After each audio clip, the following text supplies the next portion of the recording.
नमस्कार दोस्तों, स्वागत है आपका अपना YouTube channel Bihar board super academy पे। आज जो है हम प्रीवियस ईयर के क्वेश्चन जो है करने वाले हैं और रोज की भांति आज भी हम लोग 10 सवाल करने जा रहे हैं। तो बिना देर किए चलिए शुरू करते हैं। और हाँ, शुरू करने से पहले अगर आप चैनल को सब्सक्राइब नहीं किया है तो सब्सक्राइब कर दीजिए, लाइक करिए और ज़्यादा से ज़्यादा शेयर कर दीजिए।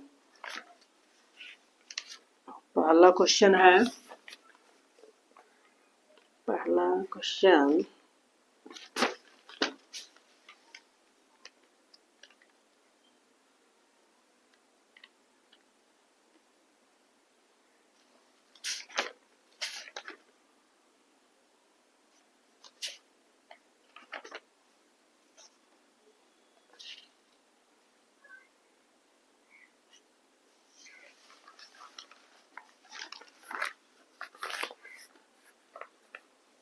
क्वेश्चन नंबर 1 है।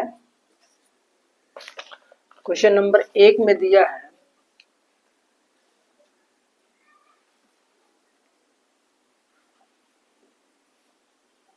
15, 6, 16, 8, 22, 21, 9, 18, 25 की माध्यिका। अगर आपको इस तरह से केवल चर मान दे दिया है, माध्यिका क्या है, चर मान दे दिया हो तो आपको क्या करना है, पहले तो है इसको आरोही या अवरोही क्रम में सजा लीजिए। तो आरोही क्रम में सजाएंगे तो पहले सबसे छोटा 6, उससे बड़ा 8, उससे बड़ा 9, 6, 8, 9, उससे बड़ा 16, उससे बड़ा 18, उससे बड़ा 21, उससे बड़ा 25। तो 1, 2, 3, 4, 5, 6, 7, इसमें कितना है 1, 2, 3, 4, 5, 6, 7, 8, 9। तो हमारा छूट क्या रहा है 6, 8, 9, एक 15 इसमें छूट रहा है, उसके बाद 15, उसके बाद 16, उसके बाद 18, 21, 22 दिया है और 25 दिया है।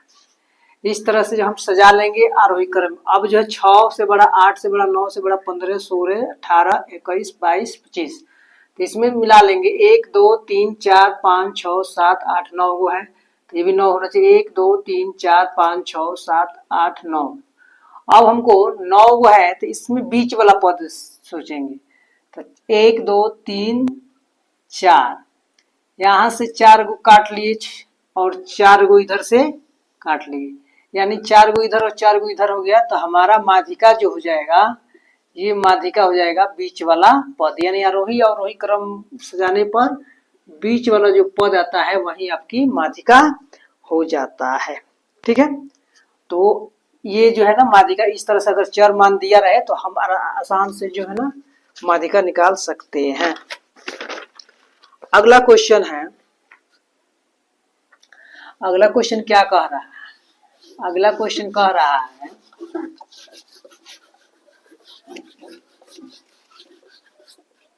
क्वेश्चन नंबर 2, ए और बी का समांतर माध्य, ए तथा बी का समांतर माध्य, ए तथा बी का समांतर माध्य क्या हो जाएगा? तो क्या करेंगे, ए प्लस बी बटा 2, इसका क्या हो जाएगा समांतर माध्य हो जाएगा। तो ये दिया है, यही आपका समांतर माध्य हो गया। ठीक है, इसमें कुछ नहीं है, इसमें सिर्फ क्या किया जाता है कि दोनों राशि को जोड़ देंगे और इसमें क्या करेंगे 2 से भाग दे देंगे तो समांतर माध्य आ जाएगा। ये दोनों का औसत ही क्या होता है, समांतर माध्य कहलाता है। अब क्वेश्चन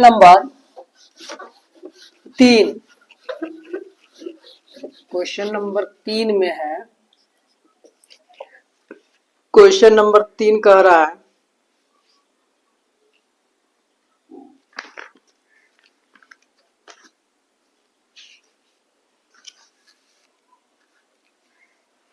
कि दो समरूप त्रिभुजों की संगत भुजाएं, दो समरूप त्रिभुज है, दो समरूप त्रिभुजों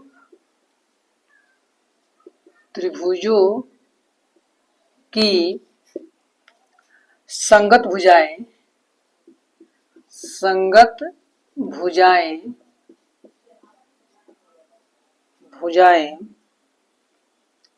7:5 के अनुपात में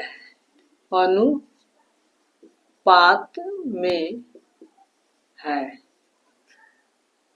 त्रिभुजों के क्षेत्रफलों का अनुपात क्या होगा? त्रिभुजों के क्षेत्रफलों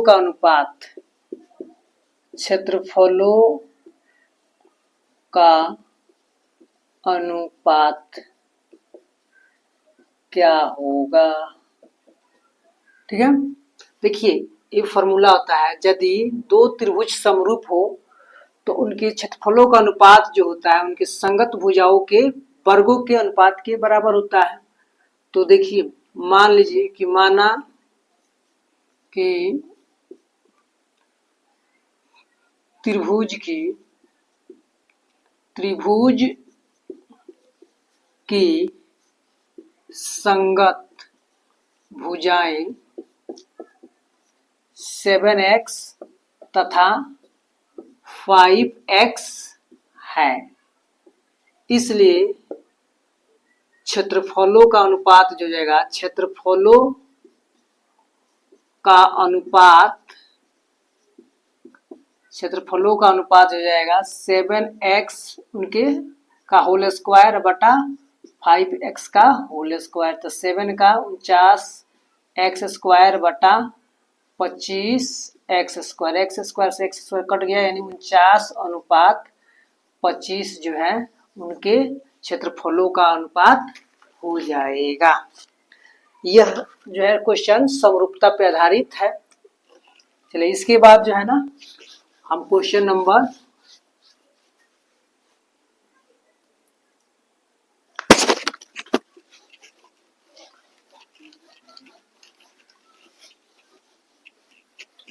4 क्वेश्चन नंबर 4 में दिया है, क्वेश्चन नंबर 4 में क्या दिया है कि त्रिभुज ABC समरूप त्रिभुज XYZ है और BC बराबर दे दिया है 9, YZ बराबर 7 सेंटीमीटर, ये सेंटीमीटर में है। तो त्रिभुज ABC का क्षेत्रफल क्या होगा यदि नहीं त्रिभुज ABC का क्षेत्रफल बराबर दिया है 243 सेंटीमीटर स्क्वायर, तो त्रिभुज XYZ का क्षेत्रफल बराबर क्या होगा? देखिए इसमें जो है वही समरूपता पर आधारित क्वेश्चन है। त्रिभुज ABC बटा एरिया ऑफ त्रिभुज XYZ बराबर दो त्रिभुजों के क्षेत्रफलों का अनुपात उनके संगत भुजाओं के वर्गों के अनुपात के बराबर होता है, यानी AB स्क्वायर बटा XY स्क्वायर बराबर हो जाएगा AC स्क्वायर बटा XZ का स्क्वायर बराबर BC स्क्वायर बटा YZ का स्क्वायर, ये होता है। तो बताइए ये तीनों आपस में बराबर होता है और BC और YZ का मान जो है आपको दे दिया गया है। अतः हो जाएगा एरिया ऑफ त्रिभुज ABC बटा एरिया ऑफ त्रिभुज XYZ बराबर BC का मान कितना दिया है, BC का मान दिया है 9, तो 9 का स्क्वायर बटा YZ का मान 7 का स्क्वायर। और आपको दे दिया है क्या कि इसका क्षेत्रफल 243 दिया है बटा एरिया ऑफ त्रिभुज XYZ बराबर 9 9 81 7 49। ये कट जाएगा कितना बार में, 81 से 3 बार में कट गया, इसलिए यहाँ 1 हो गया। तो त्रिभुज X एरिया ऑफ त्रिभुज XYZ यानी XYZ का क्षेत्रफल बराबर हो जाएगा 49 में 3 से 3 9 27 3 चौका 12 2 14, इतना सेंटीमीटर स्क्वायर जो है ना त्रिभुज XYZ का क्षेत्रफल हो जाएगा। चलिए अब हम जो है क्वेश्चन नंबर 5 को लेते हैं। 5 में क्या कह रहा है,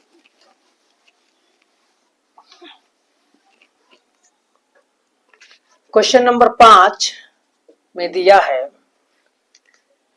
कि यदि किसी वृत्त की जीवा की लंबाई एक त्रिभुज है, इसका केंद्र है O, इसकी जीवा की लंबाई जो है मान लीजिए AB है और इसकी जीवा की लंबाई इसकी त्रिज्या के बराबर है, यानी जितना इसकी त्रिज्या है, ये त्रिज्या है R, ये त्रिज्या हो गया R, तो ये भी क्या हो जाएगा R, यानी कि इसकी त्रिज्या के बराबर। आप बताइए ये भी R, ये भी R, ये तीनों भुजा बराबर हो गया, तो तीनों भुजा बराबर हो गया, इसका मतलब ये क्या हो गया समबाहु त्रिभुज बन गया। तो समबाहु त्रिभुज का क्षेत्रफल बराबर क्या हो जाएगा, समबाहु त्रिभुज का क्षेत्रफल यानी कोण बराबर हो जाएगा। कोण पूछ रहा है तो कोण, किसका कोण पूछ रहा है तो जीवा द्वारा केंद्र पर बनाया गया कोण, तो जीवा द्वारा केंद्र पर बनाया कोण यही है, तो ये प्रत्येक कोण बराबर है यानी 60 डिग्री। समबाहु त्रिभुज में तो प्रत्येक कोण क्या होगा 60 डिग्री, यानी यही आपका आंसर क्या हो जाएगा 60 डिग्री हो जाएगा। इसको बनाना नहीं है, इसको जो है ऑब्जेक्टिव है तो ऑब्जेक्टिव जैसा टेकल कर लीजिए, ठीक है। अब जो है क्वेश्चन नंबर 6, क्वेश्चन नंबर 6 कह रहा है, क्वेश्चन नंबर 6 में दिया है कि दो वृत्त, कह रहा है कि यदि दो वृत्त बाह्य रूप से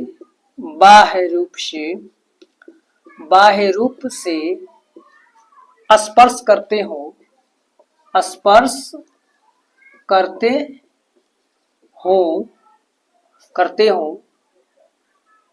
तो उभयनिष्ठ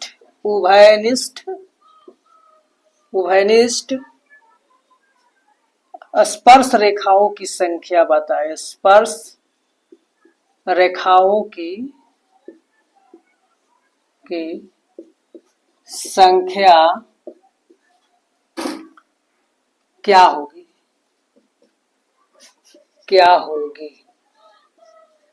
कहने का मतलब दो वृत्त है, मान लीजिए एक वृत्त है और एक वृत्त ये है, एक वृत्त ये है और ये जो है बाहर से क्या कर रहे हैं इस बिंदु पर स्पर्श कर रहा है। तो इस पर बताइए कितनी स्पर्श रेखा उभयनिष्ठ हो जाएगी। उभयनिष्ठ स्पर्श रेखा मतलब कि दोनों पर जो है दोनों का स्पर्श रेखा एक ही हो, तो एक ये हो गया और एक ये हो गया और एक जो है ना ये हो गया, यानी आप कह सकते हैं कि जब दो वृत्त जो है ना क्या करेंगे एक दूसरे को बाह्य रूप से स्पर्श करते हो तो 3 स्पर्श रेखाएं हो सकती है, 3 स्पर्श रेखाएं होंगी, ठीक है। अगर दो त्रिभुज बाह्य रूप से स्पर्श करते हैं तो कितनी उभयनिष्ठ स्पर्श रेखाएं हो सकती हैं 3 स्पर्श रेखाएं हो जाती है। ये जो है ना हमेशा पूछते रहता है, इसको जो है ना थोड़ा ध्यान में रखिएगा, बोर्ड में जो फिक्स क्वेश्चन रहता है सब। Question number 6 complete. अब हम क्वेश्चन नंबर 7 देखते हैं। क्वेश्चन नंबर 7 में क्या दिया है? क्वेश्चन नंबर 7 में दिया है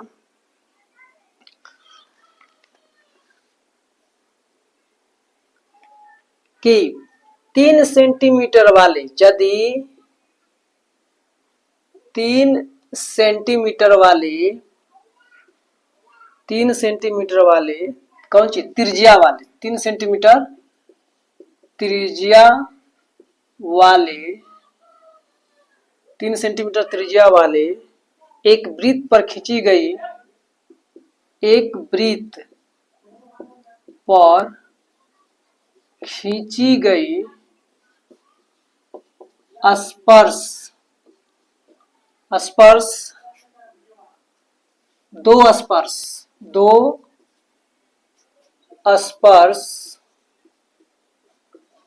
रेखाओं रेखाएं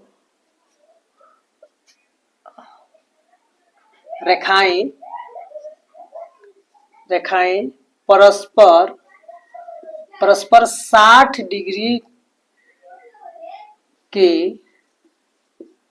कोण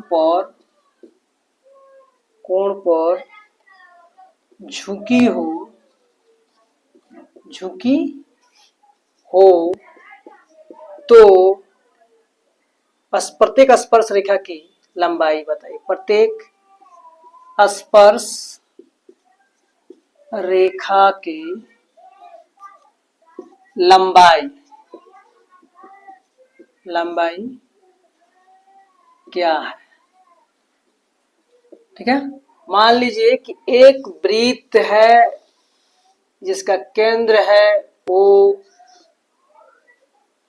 और इस पर स्पर्श रेखाएं, दो स्पर्श रेखाएं बिंदु, मान लीजिए बिंदु T से दो स्पर्श रेखाएं, ये हो गया P और ये हो गया Q, दो स्पर्श रेखाएं खींची गई है और स्पर्श ये क्या हो जाएगा? वृत्त की परिधि से केंद्र को मिलाने वाली रेखा, इसकी त्रिज्या होती है। ये स्पर्श रेखाएं हैं, ठीक है। स्पर्श बिंदु को मिलाने वाली त्रिज्या क्या होती है? स्पर्श रेखा पर लंब होती है, तो ये 90 डिग्री और ये भी 90 डिग्री, और ये क्या है? 60 डिग्री का कोण। यहाँ पर कितना बना रही है? 60 डिग्री का कोण बना रही है। तो 60 डिग्री का कोण बना रही है, इसका मतलब इसको क्या करेंगे? अगर हम इसको मिला देंगे तो ये हो जाएगा 30 डिग्री और ये हो जाएगा 30 डिग्री, ये भी 30, ये भी 30, और ये बाह्य बिंदु पर जो ये खींचा कोण बनता है वह केंद्र पर कितना डिग्री का? दुगुना, डबल। तो ये 60 है तो 120, तो इसका ये हो जाएगा ये 60 डिग्री और ये भी क्या हो जाएगा? 60 डिग्री। अब बताइए, तो ये क्या हो गया? एक समकोण त्रिभुज हो गया, ये भी एक समकोण, दो सर्वांगसम समकोण त्रिभुज, क्योंकि ये और ये दोनों का स्पर्श रेखाएं क्या होती हैं? बराबर होती है, और ये त्रिज्या और ये सर्वांगसम त्रिभुज है। तो एक क्या हो जाएगी? समकोण त्रिभुज हुआ। समकोण त्रिभुज में ये जो है 3 सेंटीमीटर है त्रिज्या इसका, तो ये भी क्या हो जाएगा? 3 सेंटीमीटर हो जाएगा।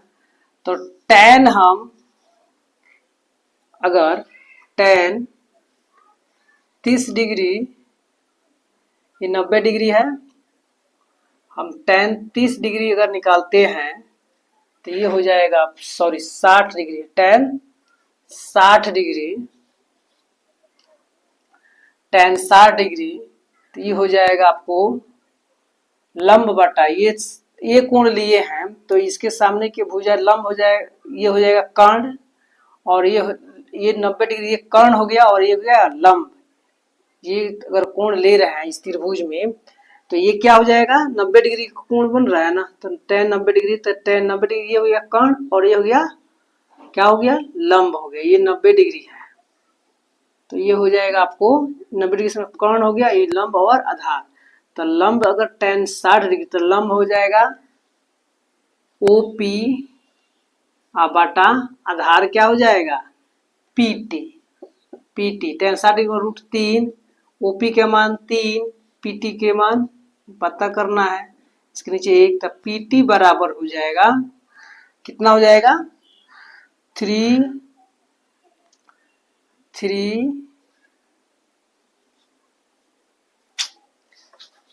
गया भाई, tan 60 डिग्री के मान √3 हो जाता है, √3 हो जाएगा।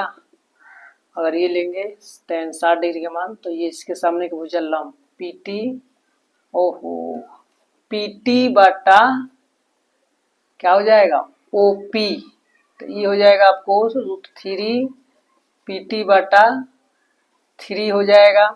और इस प्रकार PT बराबर हमारा 3√3 हो जाएगा। तो ये अगर 3√3 है तो ये भी क्या हो जाएगा 3√3।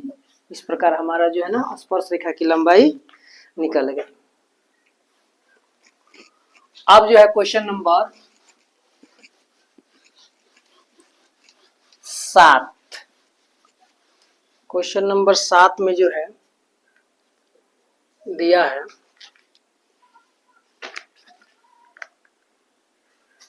यदि किसी वृत्त की परिधि 2 पाई से बढ़कर 4 पाई हो जाती तो इसका क्षेत्रफल क्या होगा। वृत्त की परिधि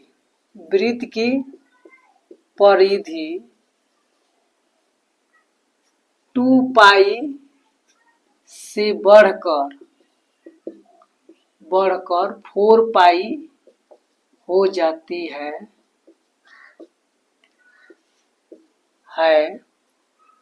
तो नया क्षेत्रफल है, तो इसका नया क्षेत्रफल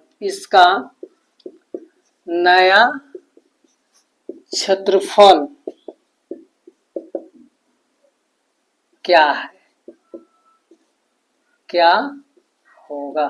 4 गुना कितना, तो देखिए 2 पाई से कितना बढ़ रहा है 4 पाई, यानी कितना बढ़ रहा है 2 गुना बढ़ रहा है। इसका परिधि जो है 2 गुना बढ़ रहा है, तो द्विविमीय क्षेत्रफल क्या हो जाएगा 2 के स्क्वायर यानी 4 गुना हो जाता है।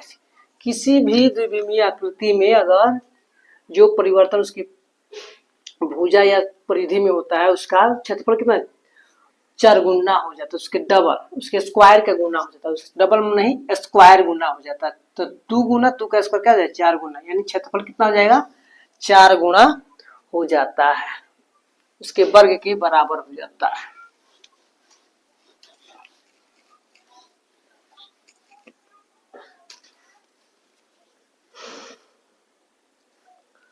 क्वेश्चन नंबर 8, क्वेश्चन नंबर 8 में कह रहा है कि दो त्रिभुजों के क्षेत्रफलों का अनुपात, दो त्रिभुजों के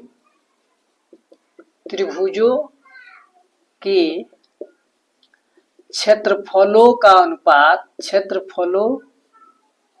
का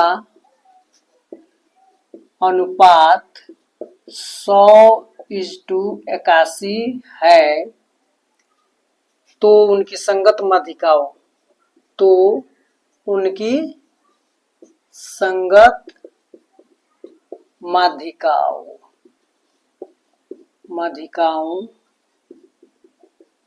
का अनुपात क्या होगा। यही आपसे पूछ रहा है। क्षेत्रफलों का अनुपात, माध्यिकाओं का अनुपात जो होता है उनकी भुजाओं के अनुपात के बराबर। यदि दो त्रिभुज समरूप हो तो संगत भुजाओं का अनुपात जितना होता है उनके लंबों का अनुपात उतना हो जाता है, उनके क्या होता है उनके माध्यिकाओं के अनुपात के बराबर होता है। तो पहले हमको क्या चाहिए क्षेत्रफलों का अनुपात दे दिया है, तो क्षेत्रफलों का अनुपात 100:81 है। देखेंगे क्षेत्रफलों का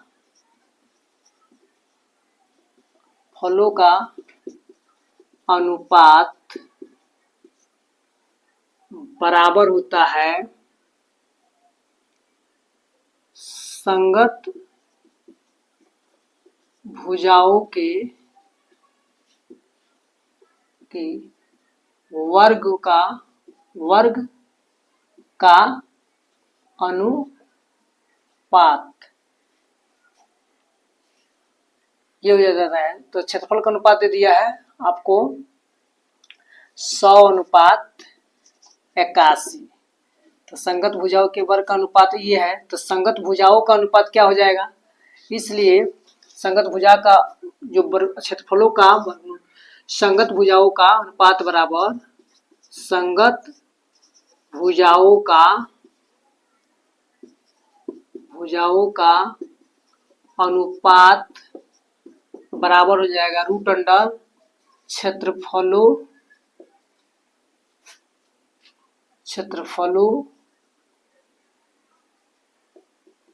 का अनुपात। तो रूट अंडर क्षेत्रफल कितना है 100/81, तो ये हो जाएगा 10:9। तो जो अनुपात संगत भुजा में वही अनुपात क्या होता है उनकी माध्यिकाओं का अनुपात होता है। इस तरह से ये आंसर हो जाएगा 10:9 हो जाएगा। अब क्वेश्चन नंबर जो है क्वेश्चन नंबर हम 9 देखते हैं। क्वेश्चन नंबर 9 में क्वेश्चन नंबर 9 तो कहा है कि दो समरूप त्रिभुजों का परिमाप दो समरूप त्रिभुजों के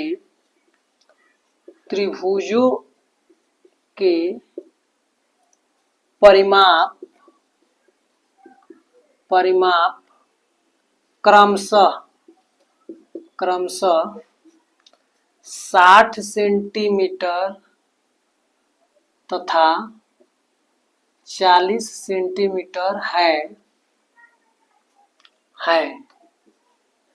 यदि पहले त्रिभुज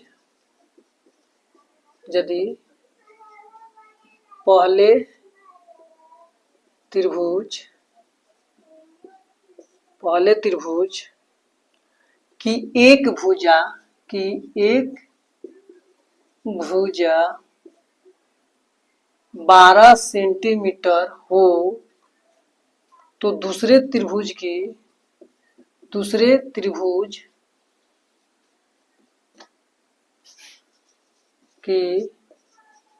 संगत भुजा की लंबाई क्या है। देखिए ये भी क्या है समरूपता पर आधारित क्वेश्चन है। तो मान लीजिए चूंकि दोनों त्रिभुज क्या है समरूप है, दोनों त्रिभुज समरूप है अतः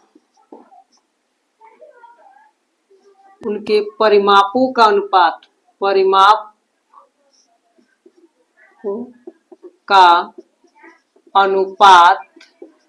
बराबर होगा संगत भुजाओं का अनुपात। अब बताइए तो परिमाप का अनुपात 60/40, एक त्रिभुज की 12 और दूसरा जो है ना मान लीजिए x है, तो जो अनुपात ये होगा 12×5=60, 5×8=40, ये x बराबर 8। यानी इस प्रकार जो है दूसरे त्रिभुज की भुजा की लंबाई 8 सेंटीमीटर होती है। कहने का मतलब है कि समरूप त्रिभुज यदि दो समरूप त्रिभुज है तो उसके क्षेत्रफलों के अनुपात समगत भुजाओं के वर्गों के अनुपात के बराबर होता है और भुजाओं का अनुपात जो होता है वह परिमापों का अनुपात बराबर संगत भुजाओं का अनुपात माध्यिकाओं के अनुपात के बराबर होता है। कब? जब दो त्रिभुज समरूप हो तब। अब जो है क्वेश्चन नंबर 9 खत्म हो गया। अब हम क्वेश्चन नंबर 10 पे चल रहा है। क्वेश्चन नंबर 10 क्या कह रहा है? क्वेश्चन नंबर 10 में